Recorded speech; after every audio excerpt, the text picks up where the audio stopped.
I feel so happy. মানে কারণ 57 years এত লম্বা একটা জার্নি, হ্যাঁ? আর যখন লোকেরা ইন্টারভিউ করে আমায়, মানে they say, "We would like to start with," but how can you do 57 years in a small podcast or in a small interview? মানে রাইট। এটা তো অসম্ভব না? কারণ it's a whole lifetime for some people, and for some people it's not even a lifetime that started. তো আমি খুব খুশি to tell you that 57 years মানে এরকম চলে গেছে। কোথায় গেছে জানি না। আমি সবসময় জিজ্ঞেস করি সবাইকে, "Where did the years go?"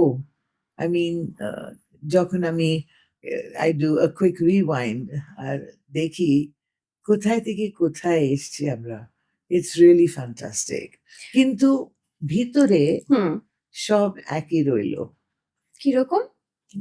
Uh, outside is a lot of cosmetic changes, the roads, the buildings, মানে কলকাতার बारे में हम হুম, হুম, बोलছি। হুম, হুম। Uh, जो भी चेंजेस आते हैं सारे कॉस्मेटिक चेंजेस हैं, लेकिन भीतर में जा किछु आछे भीतरे, the heart beats the same way, same. the eyes cry the same way, the feelings are the same all the time.